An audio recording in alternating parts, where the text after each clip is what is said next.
हाँ तो विद्यार्थियों, हम बात कर रहे थे देखिए रुधिर वाहिनियों की। तो रुधिर वाहिनी जो होती है किन्हें क्या कहा जाता है? तो रुधिर वाहिनियाँ उन्हें कहा जाता है, यानी वे वाहिनियाँ जिनमें हमारा रुधिर बहता है उनको हम क्या कहते हैं? रुधिर वाहिनियाँ कहते हैं। तो विद्यार्थियों, रुधिर वाहिनियाँ जो होती है वो मुख्यतः 3 प्रकार की होती है। एक तो होती है धमनियाँ, जिनको हम क्या बोलते हैं? धमनी, ठीक है ना, धमनियाँ। और दूसरी होती है केशिकाएं, और तीसरी होती है हमारी शिराएं। उसके बाद अगर हम शिरा का धमनियाँ, बहुत सारी धमनियाँ होती है। जैसे हमारी ये धमनी होती है, इस धमनी महीन महीन पतली पतली शाखाओं में विभक्त हो जाती है। उसको हम क्या कहते हैं भाई? उसको हम क्या कहते हैं? शिरिका, सॉरी धमनिका कहते हैं। क्या कहते हैं उसको हम? धमनिका। ऐसे जो शिराएं होती है, ये शिराएं भी बहुत ही महीन पतली पतली शाखाओं में विभक्त हो जाती है। उनको हम क्या कहते हैं?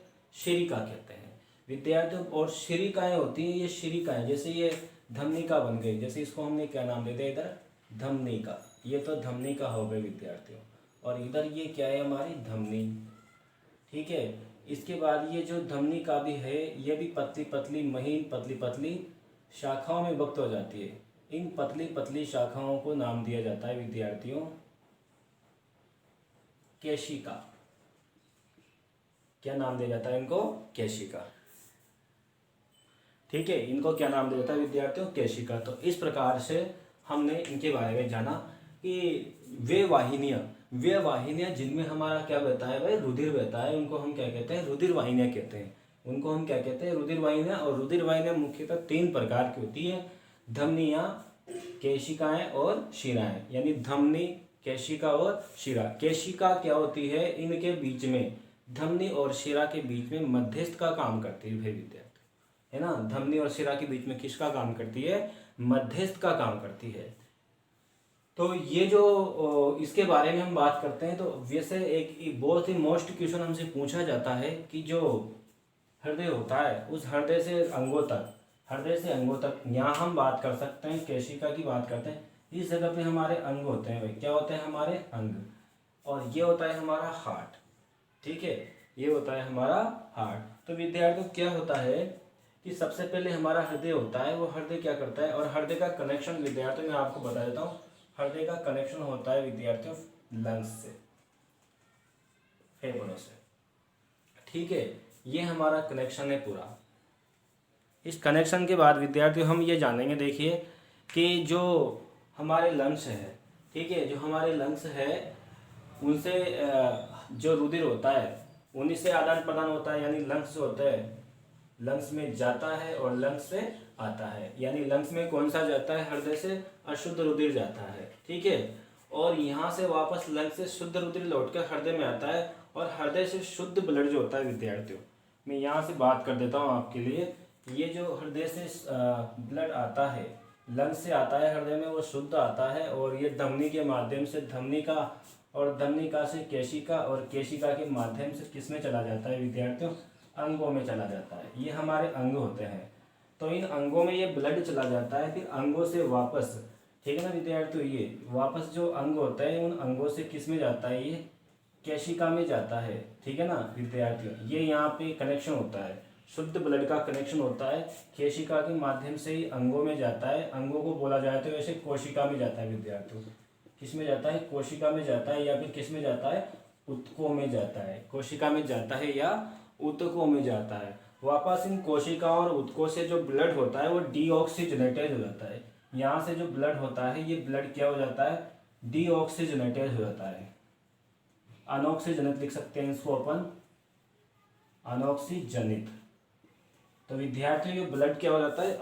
अनऑक्सीजनित हो जाता है। ये अनऑक्सीजनित ब्लड वापस शिराओं के माध्यम से, सिरिका के माध्यम से वापस किस में पहुंचता है भाई? पहले तो ये जाता है वैसे केशिका में चला गया, ठीक है। यहाँ से अंगों से कहाँ चला गया? केशिका में। केशिका से लौटेगा, यानी याद रखना, अंगों से केशिका में, और केशिका ये वापस शिरिका में। शिरिका से वापस ब्लड जाएगा शिरा में, और शिरा के बाद किस में जाएगा? हृदय में। और हृदय में पहुंचाने वाली 2 शिराएं होती है विद्यार्थियों, याद रखना। यहाँ पे जो होती है इसको हम क्या कहते हैं? महाशिरा कहते हैं। और यहाँ पे जो होते हैं इसको हम क्या कहते हैं विद्यार्थियों? इसको हम कहते हैं महाधमनी, महाधमनी। तो ये चीज़ आप याद रख लेना, यहीं से आपका हृदय स्टार्ट हो जाएगा। महाशिरा भी तो होती है भाई, अग्र महाशिरा और पश्च महाशिरा। महाशिरा दो प्रकार की होती है, अग्र महाशिरा और पश्च महाशिरा। विद्यार्थी एक तो होती है अग्र महाशिरा और एक होते हैं पश्च महाशिरा। बताओ इनमें से कौन बड़ी होती है? ये बड़ी होती है और ये कैसी होती है? छोटी। दो बहनें होती है, एक बहन तो अग्र महाशिरा, एक बहन पश्च महाशिरा, ठीक है, ये होती है। तो इसमें हम देख लेते हैं, आगे की बात करते हैं हम। आगे हमारा जो मोस्ट और टॉपिक है वो है हमारा रुधिर वाहिका की संरचना। रुधिर वाहिका की संरचना। तो हमारा नेक्स्ट टॉपिक यहाँ पे आ जाता है रुधिर वाहिका की संरचना। रुधिर वाहिका की संरचना।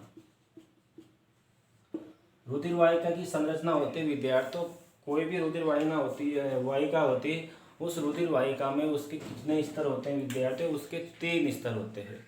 कितने स्तर होते हैं? 3 स्तर। में बना देता हूँ पहले स्तरों को। ये सबसे बाहरी स्तर होता है, ये वाला विद्यार्थियों, ये सबसे बाहरी स्तर है।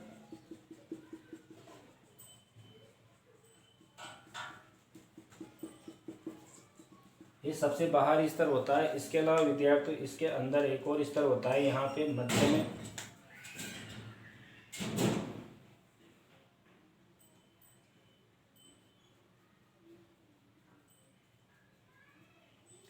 तो मैं 3 स्तर के बारे में बात करूंगा। रुधिर वाहिकाएं जो होती है, रुधिर वाहिका की संरचना हम पढ़ रहे हैं, रुधिर वाहिका की संरचना हम पढ़ रहे हैं। तो सबसे बाहर का स्तर जो होता है विद्यार्थियों, सबसे बाहर का जो स्तर होता है उसको बोला जाता है ट्यूनिका एक्सटर्ना।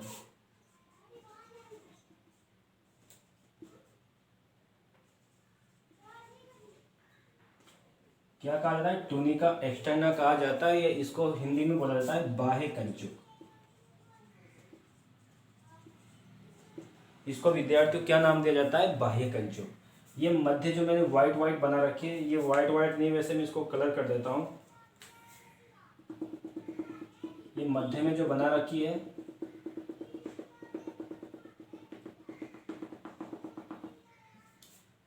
इसको क्या बोला जाता है विद्यार्थियों? इसको बोला जाता है ट्यूनिका मीडिया।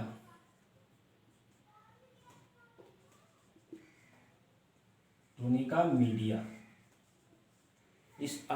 इसको बोला जाता है विद्यार्थियों ट्यूनिका मीडिया। और लास्ट वाली जो अंदर ही अंदर वाला स्तर होता है विद्यार्थियों, जो सबसे अंदर का स्तर होता है, उस सबसे आंतरिक स्तर को बोला जाता है, इस वाले स्तर को, इस वाले स्तर को बोला जाता है ट्यूनिका इंटीमा। Tunica intima. इनके हिंदी नाम देता हूँ। ये होता है मध्य कंचुक, ये मध्य कंचुक होता है। और ये वाला जो होता है, ये सबसे अंदर वाला, इसका नाम होता है अंतर कंचुक। अंतर कंचुक। तो इस तरह से हमारी जो रुधिर वाहिकाएं होती है, इन रुधिर वाहिकाओं में इस तरह से ये 3 स्तर होते हैं विद्यार्थी। ठीक है, तो हमारे जो रुधिर वाहिकाएं, इन रुधिर वाहिकाओं में इस तरह से ये 3 स्तर होते हैं विद्यार्थी। 3 स्तर की बात हमने करी है। सबसे बाहरी जो स्तर होता है बाह्य कंचुक। सबसे बाहर का स्तर कौन सा होता है? बाह्य कंचुक। बाह्य कंचुक की अगर हम बात करें तो ये सबसे बाहर स्थित होता है। और ये जो होता है ना, ये अप्रत्यास्थ कोलेजन तंतुओं से बना होता है। इसकी मैं बात करता हूँ यहाँ पर। तो विद्यार्थियों जो ट्यूनिका एक्सटर्ना है, चलो अलग अलग हम सबकी बात करते हैं। सबसे बाहर हम इसकी बात करते हैं। ये हमने टॉपिक डाल दिया tunica externa. Tunica externa. Tunica externa विद्यार्थियों किसका बना होता है विद्यार्थियों? ये जो होता है इसका निर्माण है ना अप्रत्यास्थ।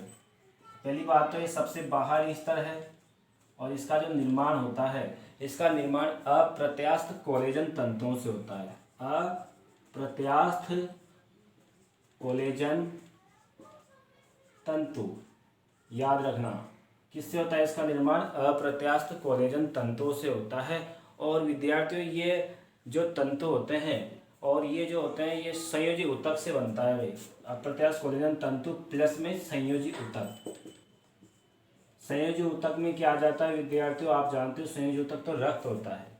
संयोजी ऊतक क्या होता है, रक्त होता है। तो हमने बात करी ट्यूनिका एक्सटर्ना, ये सबसे बाहरी परत है, ये अप्रत्यास्थ कोलेजन तंतुओं से मिलकर बनती है। ये दोनों में समान होती है, चाहे धमनी हो चाहे शिरा हो। याद रखना, धमनी और शिरा दोनों में होती है, बिल्कुल समान मोटाई की होती है ट्यूनिका एक्सटर्ना। अप्रत्यास्थ कोलेजन तंतुओं की बनी होती है। अप्रत्यास्थ मतलब इसमें प्रत्यास्थता नहीं पाई जाती। प्रत्यास्थ का मतलब रबड़ के जैसे पलना, तो ये रबड़ के जैसे पलती नहीं है। ऐसा नहीं है जैसे हमारे हाथ में यहाँ पे, और मैं बता देता हूँ आपको, यहाँ पे स्थित होती है नीली नीली जिस नजर आती है ना अपन को, पतली पतली सी, ये होती है हमारी शिराएं, और इसके अंदर जो गहराई में नजर आती है वो होती है धमनियाँ। तो दोनों में ये बाहर का स्तर जो होता है ये कॉमन होता है, एक जैसा होता है, इसमें कोई डिफरेंस नहीं होता। आगे बात करते हैं हम, ये तो हमारा कौन सा था, बाहर स्तर, इसको हमने बाह्य कंचुक नाम दिया। मध्य कंचुक की बात करते हैं, किसकी बात करते हैं, मध्य कंचुक की बात करते हैं। तो विद्यार्थी नाम इसका मध्य कंचुक है, तो कहाँ स्थित होगा भाई, ये मध्य में स्थित होगा, मध्य कंचुक।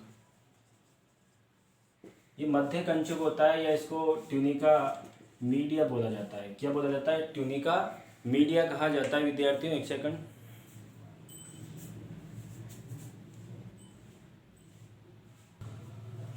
हाँ तो विद्यार्थी हम बात करें ट्यूनिका मीडिया। तो ट्यूनिका मीडिया जो होती है, ट्यूनिका मीडिया की बात हम कर रहे हैं। जो ट्यूनिका मीडिया होती है ये मध्य होती है, बिल्कुल सिंपल, याद करने की जरूरत ही नहीं हमको। ये सबसे आंतरिक परत होती है, और मध्य परत इसमें क्या होती है, इसमें जो होती है ना, इसमें रेखित पेशियाँ पाई जाती है। ठीक है, इसमें क्या पाई जाती है, अरेखित पेशियाँ पाई जाती है। याद रखना इसको, कौन सी पेशियाँ पाई जाती है, अरेखित पेशियाँ पाई जाती है। और जो अरेखित पेशियाँ होती है ये वर्तुल रूप में व्यवस्थित होती है। किस रूप में व्यवस्थित होती है, वर्तुल रूप में व्यवस्थित होते हैं, और इसमें कुछ प्रत्यास्थ तंतु होते हैं। तो विद्यार्थी इसकी बात करिए, मध्य होती है, और इसमें क्या होता है, अप्रत्यास्थ। इसमें कौन से तंतु होंगे, प्रत्यास्थ तंतु। प्रत्यास्थ तंतु प्लस कौन सी पेशियाँ, अरेखित पेशियाँ, अरेखित पेशियाँ।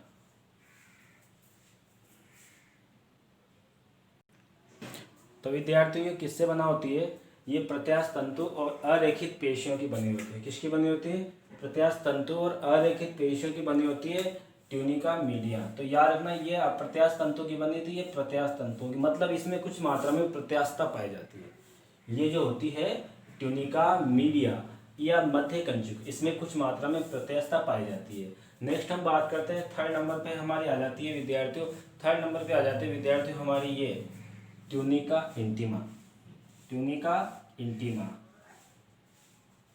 ट्यूनिका इंटीमा या इसको बोलते हैं अंतःकंचुक। इसका एक और नाम होता है विद्यार्थी, इसको एंडोथीलियम भी बोलते हैं, एंडोथीलियम। इसको एंडोथीलियम भी कहा जाता है, अंतःकंचुक को इसको क्या कहा जाता है, एंडोथीलियम कहा जाता है। इसको हम क्या कहते हैं, ट्यूनिका इंटीमा को एंडोथीलियम नाम से भी हम इसको जानते हैं। और विद्यार्थी किसकी बनी होती है, किसकी बनी होती है, बस इसको ये जानना है। जो ट्यूनिका इंटीमा होती है अंदर से ये कांच के समान पारदर्शी होती है, और ये जो होती है ना शल की उपकला की बनी होती है, शल की उपकला।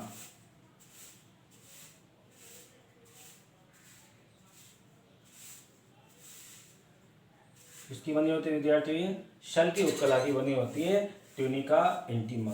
तो इसके बारे में हम बात कर रहे थे, इसको एंडोथीलियम भी कहते हैं, शल की उपकला की बनी होती है। और ये इसकी जो आंतरिक सतह होती है, इसकी जो आंतरिक सतह होती है, आंतरिक सतह कांच के समान होती है, कांच के समान। इसकी जो आंतरिक सतह होती है वो कांच के जैसी होती है, बिल्कुल चिकनी पारदर्शी होती है। क्यों होती है भाई, क्योंकि इसके अंदर रुधिर का प्रवाह होता है, इसलिए इसकी आंतरिक सतह जो होती है ना चिकनी कांच के समान होती है। क्यों ऐसा इसलिए होता है, क्योंकि अगर रुधिर का प्रवाह होना होता है, अगर वो चिकनी नहीं रहेगी तो रुधिर का प्रवाह रुकावट करेगा। तो इसकी बात हम कर रहे थे यहाँ पर हमारी रुधिर वाहिका। तो विद्यार्थी ये क्या थे, रुधिर वाहिकाओं की संरचना है, इसको हम एंडोथीलियम भी कहते हैं। तो दोबारा से एक बार और रिवीज करते हैं, हमने क्या पढ़ा है, हमने रुधिर वाहिनियाँ पढ़ी है, हमने इनके प्रकार पढ़े भाई, ये कितने प्रकार की होती है। तो विद्यार्थी ये धमनियाँ, केशिकाएं और शिराएं, ये 3 प्रकार की होती है। अगर धमनी की बात की जाए तो धमनी धमनियाँ जो होती है वो धमनिकाओं में विभाजित हो जाती है और धमनिकाएं आगे जा करके केशिकाओं में विभाजित हो जाती है। अगर हम शिराओं की बात करते हैं, शिराएं जो होती है वो शिरिकाओं में विभाजित हो जाती है और शिरिकाएं वापस केशिकाओं में विभाजित हो जाती है। और जो केशिकाएं जो होती है वो हमारे अंगों में और हमारी नलिकाओं के मध्य, अंगों और नलिकाओं के मध्य मध्यस्थ का कार्य करती है, पुल का कार्य करती है। ठीक है, ये हमने इसके बारे में। अब थोड़ी सी हम इसकी संरचना देखिए तो ये तो हमने जो बनाई ना, ये धमनी की संरचना है विद्यार्थी। किसकी है? धमनी की। अगर हम इसकी संरचना बनाए आगे वाली, अगर इसको हम क्या बनाए, मान लीजिए इसको हमें क्या बनाना है, इसको हमको शिरा बनाना है, तो इसमें क्या होगा देखिए, इसका जो बाह्य कंचुक है, चाहे शिरा हो चाहे धमनी हो, इनका बाह्य कंचुक कैसा होता है? एक जैसा होता है। चाहे शिरा हो चाहे धमनी हो, उसका बाह्य कंचुक एक जैसा होता है। लेकिन अगर हम शिरा की बात करें, किसकी बात करें हम इसकी बात करते हैं शिरा की। तो शिरा में क्या होता है? शिरा में थोड़ा सा अंतर हो जाता है। शिरा में इसका जो मध्य कंचुक है, कौन सा होता है? मध्य कंचुक। ये रेड रेड वाला बताता हूँ मैं यहाँ पे।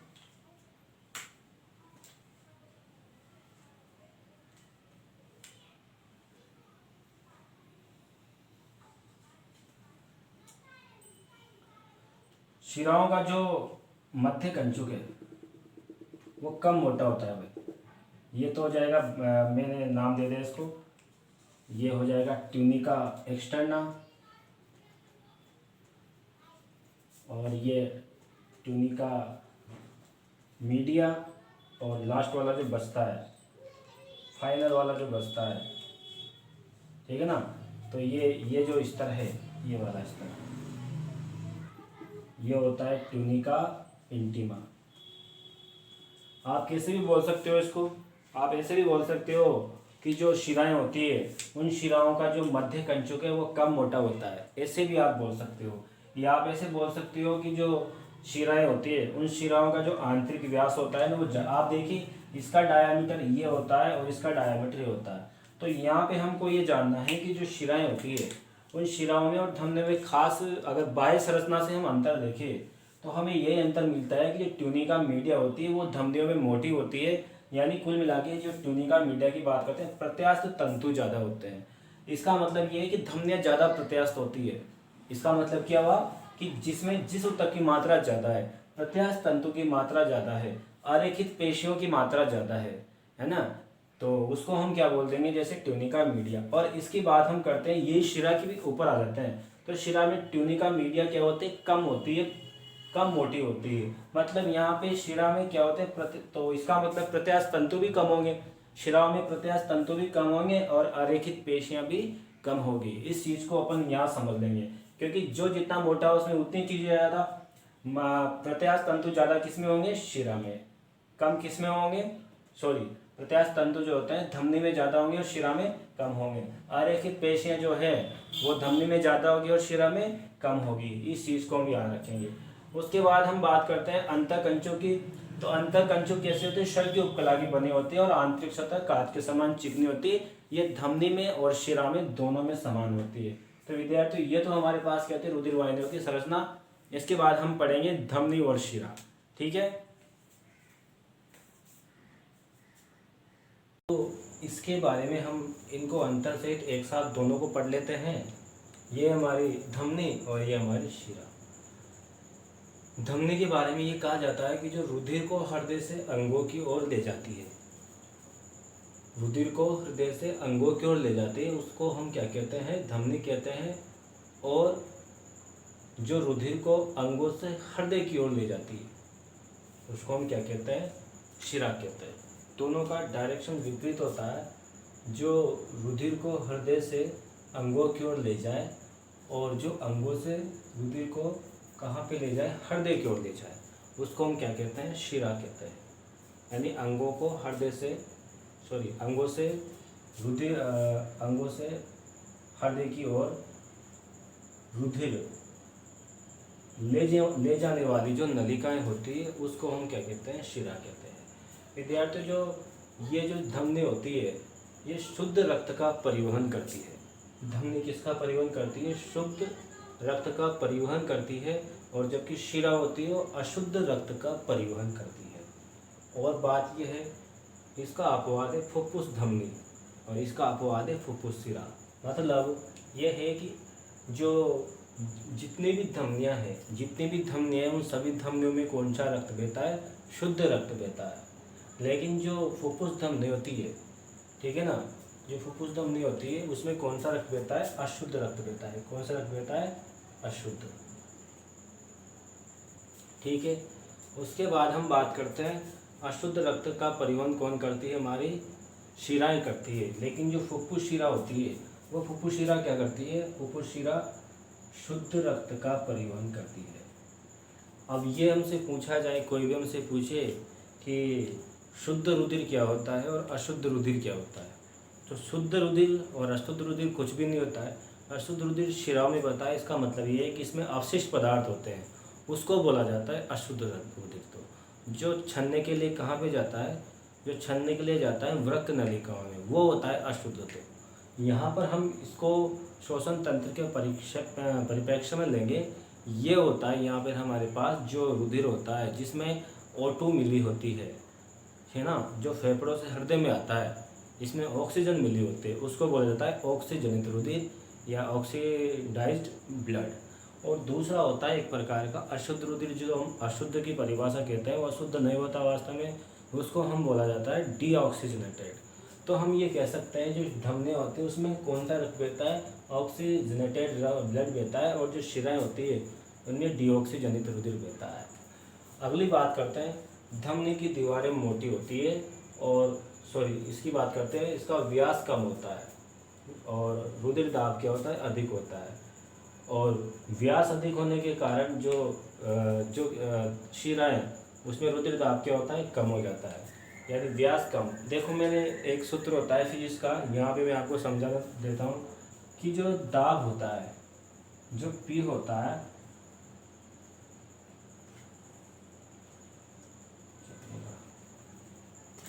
जो पी होता है, पी इज प्रोपोर्शन, पी बराबर क्या होता है? बल बटा क्षेत्रफल। मतलब ये हो गया, हमारे पास एक सूत्र आता है फिजिक्स का, इसमें दे रखा है कि पी बराबर होता है बल बटा क्षेत्रफल। पी बराबर 1 बटा है, यानी पी किसके व्युत्क्रमानुपाती होगा? दाब के। इसका मतलब ये है कि यदि दाब अधिक होगा तो एरिया क्या होगा? कम होगा। दाब अधिक होगा तो एरिया कम होगा, और अगर दाब कम है तो एरिया क्या होगा? अधिक होगा। या ऐसे समझ लीजिए आप, अगर क्षेत्रफल कम है तो दाब अधिक होगा, और यदि क्षेत्रफल अधिक है तो दाब अधिक होगा। तो विद्यार्थियों में यहाँ पे संरचना बना के बता देता हूँ आप लोगों को कि ये इस प्रकार से है। ये हमारी धमनी होती है, ठीक है, ये हमारी धमनी है और ये हमारी शिरा है।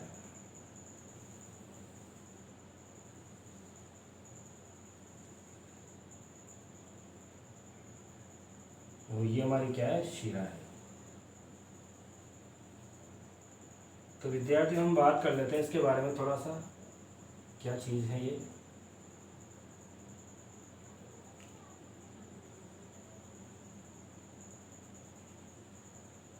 आपको मालूम होगा इसे, ये कौन सी प्रध है? Tunica externa, tunica media, tunica intima. ऐसे इधर है ट्यूनिका एक्सटर्ना, ट्यूनिका मीडिया और ट्यूनिका इंटीमा। इस प्रकार से तीनों परतें होती है विद्यार्थी। ये तीनों परतें होती हैं। इन तीनों परतों के आधार पर हम कह सकते हैं कि आप देखिए इधर, यहाँ पे अगर हम धमनी में देखें, ये धमनी है भाई, ये धमनी में हम देखेंगे तो धमनी में और ये शिरा में, दोनों में देखेंगे, दोनों का जो डायामीटर है, इसका डायामीटर है, तो आप बता सकते हो कि इसका डी क्या है? ज़्यादा है।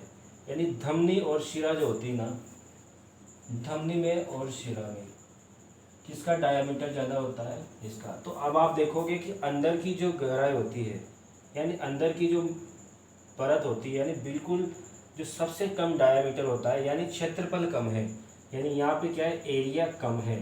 तो बताओ प्रेशर ज़्यादा होगा कि नहीं होगा? होगा। यहाँ पे एरिया कम है तो प्रेशर ज़्यादा है धमनी में।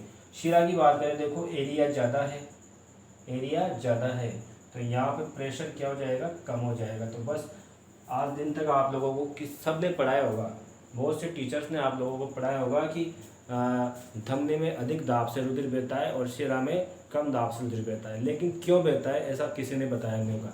तो ये मैं आपको बता रहा हूँ, ठीक है।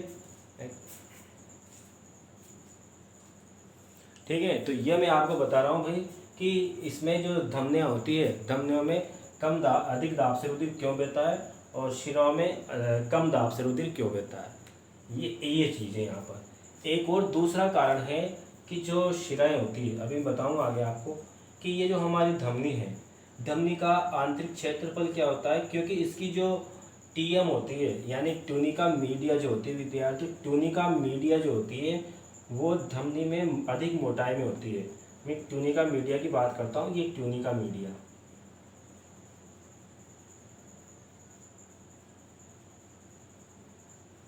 ये ट्यूनिका मीडिया है ना, ये अधिक गहरी। और जबकि हम इसकी बात करते हैं, यहाँ पे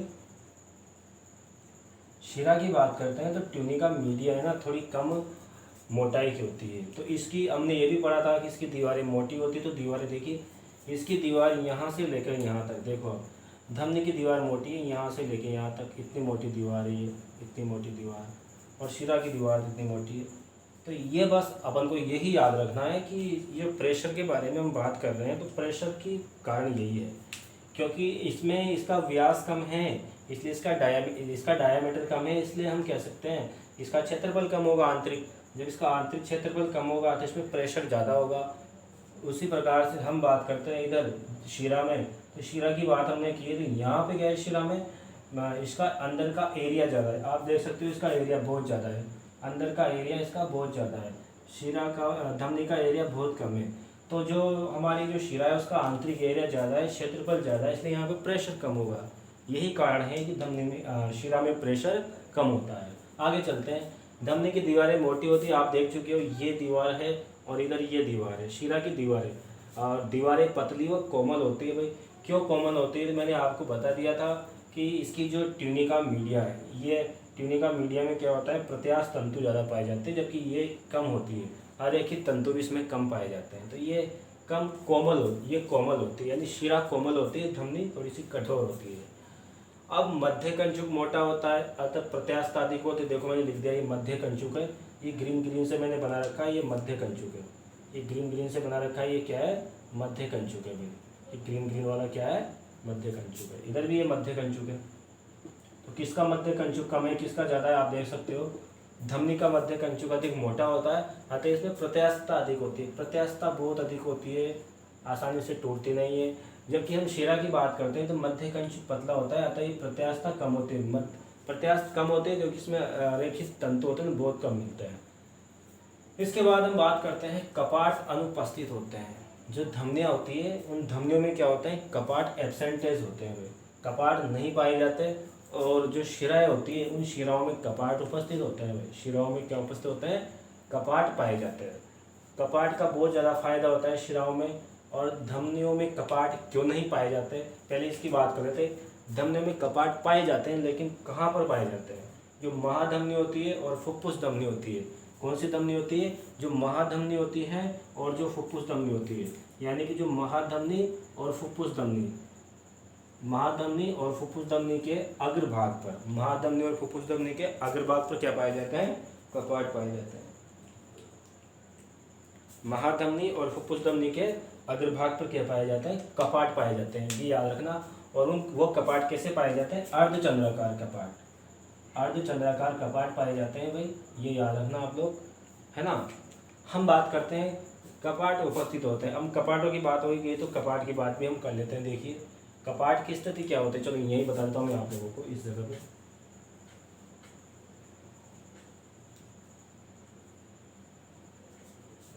चलो मैं आपको ये बता देना चाहता हूँ। देखिए यहाँ पे ये हमारी क्या है, देखिए ये हमारी क्या है, शिरा है। शिरा में इस तरह से क्या होते हैं, ये कपाट पाए जाते हैं। इस तरह से कपाट होते हैं। इसके और भाग कर लेते हैं, पतले पतले भी कर लेते हैं, दो छोटे भाग भी कर लेते हैं इस तरह से।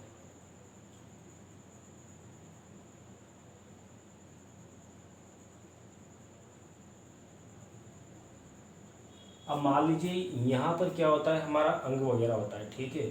इस जगह से क्या होता है, यहाँ से रुधिर का प्रवाह इस प्रकार से हो रहा है। तो जैसे रुधिर का प्रवाह इसमें ऐसे होगा तो इस तरह से ये खुलते जाएंगे। अब इसकी स्थिति क्या हो जाएगी, जैसे मान लीजिए इसकी स्थिति हो जाएगी, जैसे रुधिर यूँ बहेगा तो ये वजह से हो जाएंगे इस प्रकार से। लेकिन क्या होगा कि जैसे रुधिर इनमें आएगा उल्टा वापस घूम के शिराओं में रुधिर आएगा, इसका प्रवाह इस प्रकार से। लेकिन मान लीजिए बाई चांस इसका प्रवाह ऐसा हो गया, इधर से इधर हो गया, तो देखिए आप ये कपाट यूँ थे, ये कपाट कैसे थे, यूँ थे। अब ये कपाट कैसे हो जाएंगे, सीधे हो जाएंगे। ये कपाट में इनको सीधे बना रहा हूँ दूसरे पेन से। जैसे रुधिर यूँ आएगा तो ये यहाँ रुधिर इनसे टकराएगा, इनसे टकराएगा, इस जगह टकराएगा, तो ये कपाट क्या होंगे, सीधे हो जाएंगे। तो ये ऐसे हो जाएंगे भाई, इस तरह से ये कपाट हो जाएंगे।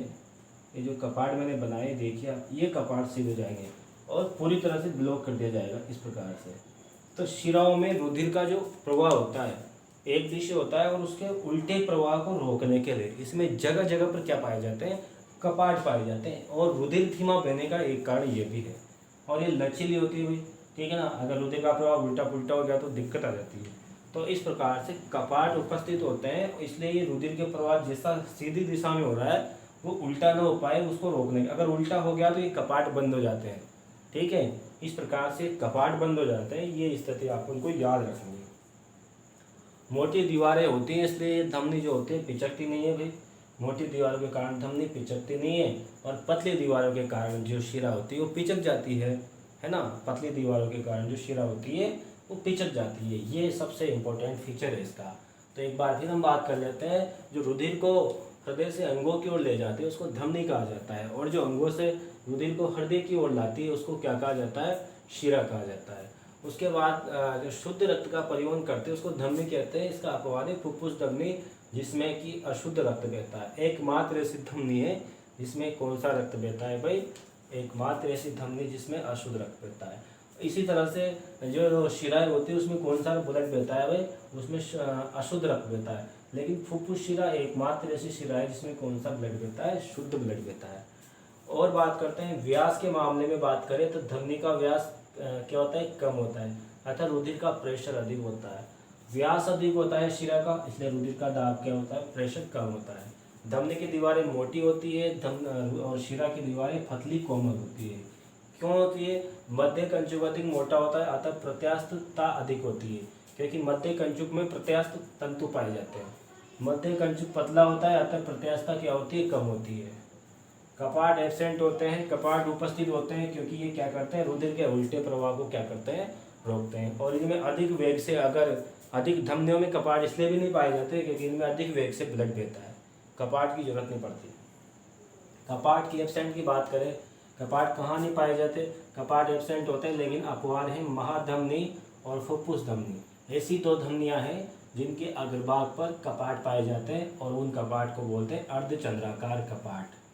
अर्धचंद्राकार कपाट क्या पाए जाते हैं, अर्धचंद्राकार कपाट पाए जाते हैं भाई, ये याद रखना। नेक्स्ट आपसे बात करता हूँ मैं इधर। नेक्स्ट, मोटी दीवार के कारण ये जो धमनियाँ होती है पिचकती नहीं, और पतली दीवार के कारण जो शिराएं होती है वो पिचक जाती है। नेक्स्ट हम बात करते हैं अगली, इसके बाद हम धमनी के भागों की बात करते हैं, धमनी और इसके बाद बात करते हैं हम शिरा की।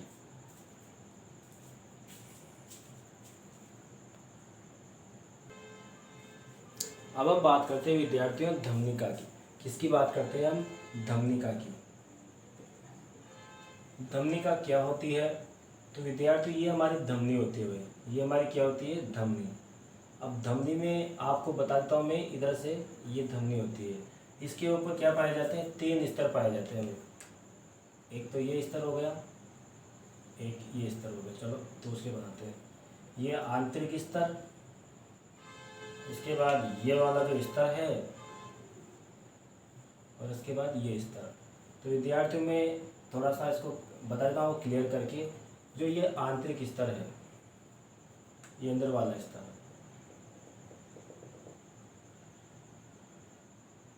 ठीक है, ये बाहर का स्तर है। इस बाहर वाले स्तर को हमने कहा था ट्यूनिका एक्सटर्ना, अंदर वाले स्तर को ट्यूनिका मीडिया, और बाहर वाले स्तर को क्या कहा था हमने, ट्यूनिका, सॉरी ये ट्यूनिका मीडिया, ये वाला ट्यूनिका मीडिया, और लास्ट वाला जो है एक ट्यूनिका इंटीमा।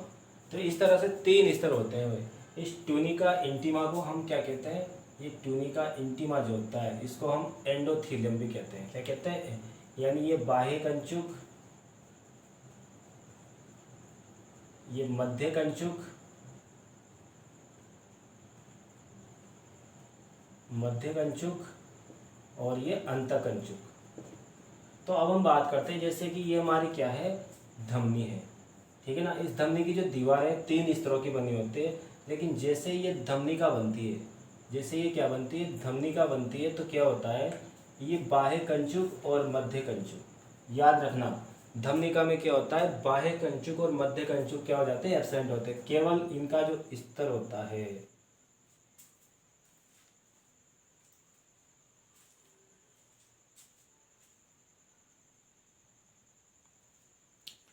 तो हम बात कर रहे थे यहाँ पर, ये जो धमनिका होती है क्या होती है, ये हमारे पास क्या है, धमनिका। तो इस धमनिका में क्या है कि जो इसका जो परत होती है, इसकी जो आंतरिक परत होती है, यानी इसमें से जो धमनी होती है, अगर धमनिका बाह्य कंचुक और मध्य कंचुक हटा दिया जाए तो वो जो नलिका बनती है उसको क्या बोल देते हैं हम, धमनिका। तो उसको हम क्या बोल देंगे, धमनिका। ये चीज़ अपन को याद रखनी है। उसका क्या हटा दिया जाए, मध्य कंचुक हटा दिया जाए। किसका मध्य कंचुक हटा दिया जाए, धमनिका। जैसे ये ऐसे कंचुक है, ये सब हटा दिया जाए, इनको क्रॉस कर दिया जाए, तो फिर क्या बचेगा, यहाँ पर हमारे पास धमनिका बचेगी। क्या बचेगी, धमनिका। और इसके बाद क्या होता है, जो धमनिका होती है, धमनिका के बारे में हम बात करते हैं। तो धमनिका की जो है, इसकी जो परत होती है धमनिका की, तो यहाँ पे क्या होता है,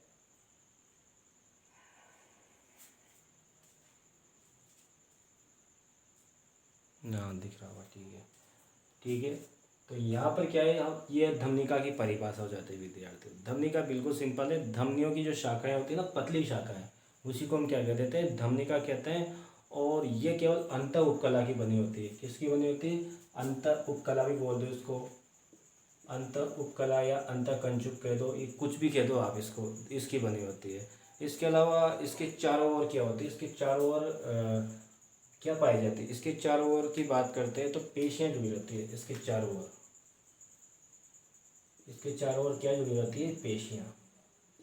तो इसके चारों ओर क्या होते हैं, पेशियों का आवरण पाया जाता है। तो ये थी हमारे पास क्या, धमनिका। ऐसे ही क्या होती है विद्यार्थी, शिरिका होती है। जैसे धमनिका होती है वैसे ही क्या होती है, शिरिका होती है। आगे चलते हैं हम। इसके बाद धमनिका के बाद हम बात करते हैं केशिका की। केशिका क्या चीज़ होती है, चलो केशिका की पहले हम शिरिका की बात कर लेते हैं, क्योंकि ये दोनों साथ सम्मिलित रहती है।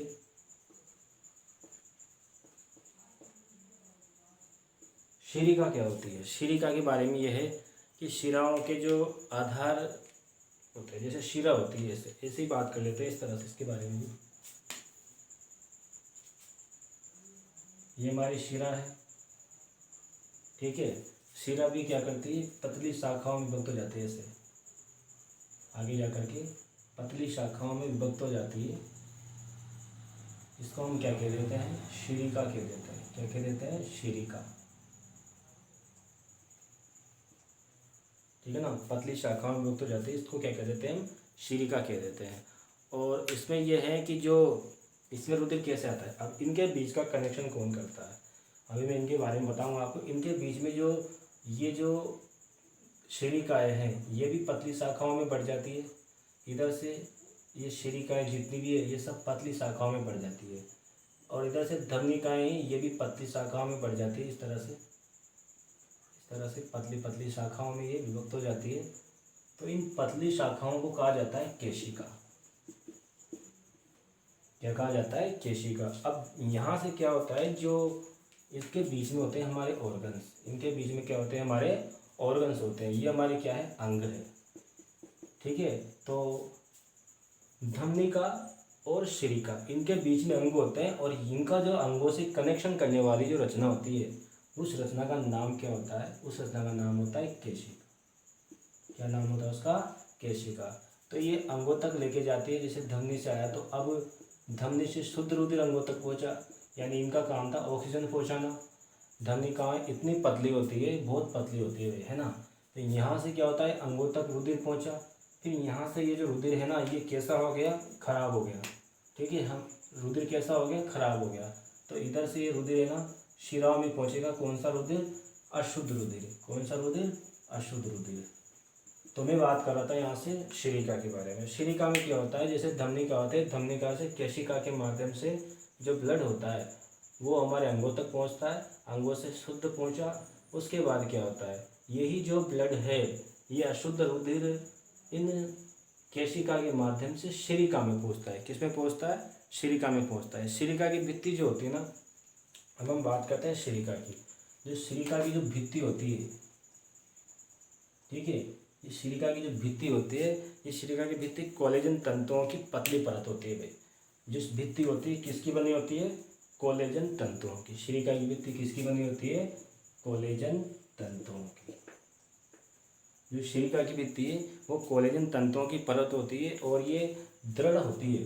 कैसी होती है, दृढ़ होती है और अप्रत्यास्थ होती है। ये शिरिका की भित्ति जो होती है कोलेजन तंतुओं की बनी होती है, दृढ़ और अप्रत्यास्थ होती है।